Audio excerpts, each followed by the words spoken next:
गाजीपुर में जिस कब्रिस्तान में मुख्तार अंसारी को दफनाया जाएगा, वहां से हमारे संवाददाता पवन नारा ने एक रिपोर्ट भेजी है। आइए आपको वो रिपोर्ट दिखाते हैं।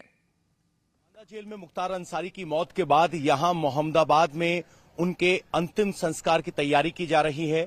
यहां इस वक्त हम मौजूद हैं।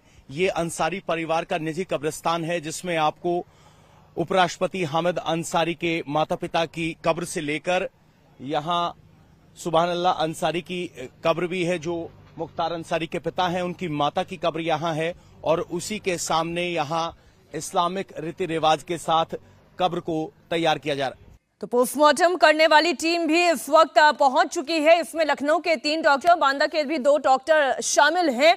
आपने देखा जहां पवन नारा मौजूद थे। और अगर हम मुख्तार अंसारी की परिवार की बात करें तो बड़ी रिनाउंड फैमिली है, और परिवार के अगर बाकी सदस्यों का हम नाम लें, जिसमें से अगर हम कजिन्स में भी बात करें तो हामिद अंसारी जाना पहचाना नाम है।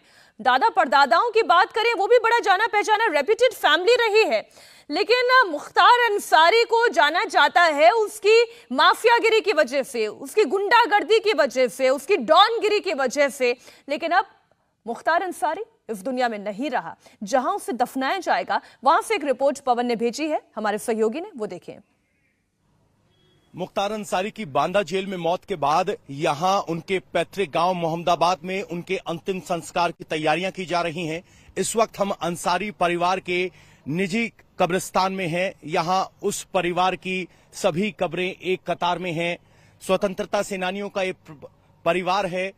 उस तरीके से देखें तो उपराष्ट्रपति हामिद अंसारी के माता पिता की कब्र भी इसी कब्रिस्तान में है, और यहां मुख्तार अंसारी के पिता सुभान अल्लाह अंसारी की कब्र है, उनके बगल में उनकी माताजी की कब्र है। और यहां पर इस्लामिक रीति रिवाज के हिसाब से अब मुख्तार अंसारी की कब्र खोदी जा रही है। इस्लामिक रीति रिवाज के अलावा इस बात का भी ध्यान रखा गया है कि मुख्तार अंसारी का कद 6 फीट 2 इंच से ज्यादा था, इसीलिए उसी हिसाब से इस कब्र को तैयार किया जा रहा है। ये निजी कब्रिस्तान है जहां अंसारी परिवार के सभी लोगों को दफनाया जाता रहा है कई वर्षों से या कई पुश्तों से। सर, एक इस्लामिक रीति रिवाज के हिसाब से कब्र खोदते वक्त किस किस बात का ध्यान रखा जाता है, क्या है? कब्र अच्छी हो, साफ सुथरा हो, बस यही है। और कोई घर यही है, यही है, और कोई बात नहीं। और उनका कद भी काफी लंबा था, तो उस हिसाब से क्या कोई पैमाइश भी तय होती है? इतना लंबा रहे कि जो इसमें अट सके, दिक्कत ना हो। तो ये है। और अब इस कब्र को अंतिम रूप दिया जा रहा है। बांदा मेडिकल कॉलेज में पोस्टमार्टम होने के बाद मुख्तार अंसारी के शव को यहां लाया जाएगा, लेकिन उससे पहले यहां कब्र खोदकर अंतिम संस्कार की तैयारी यहां की जा रही है। ये आपको बता दें, मोहम्मदाबाद में अंसारी परिवार का निजी कब्रिस्तान है, और यहां पर उनकी कब्र खोदी जा रही है। माता पिता की कब्र सामने है, उसी के आगे ये कब्र खोदी गई है। कैमरामैन सुनील के साथ पवन नारा, इंडिया टीवी।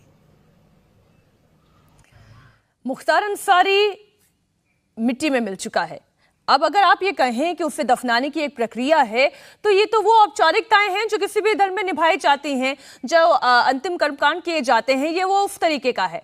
लेकिन जब हम कहते हैं कि मुख्तार अंसारी मिट्टी में मिल गया है, तो इसका अर्थ सीधा सीधा ये होता है कि वो जिस खौफ का, जिस गुंडागर्दी का पर्याय कहा जाता था, उसका अंत हो गया है।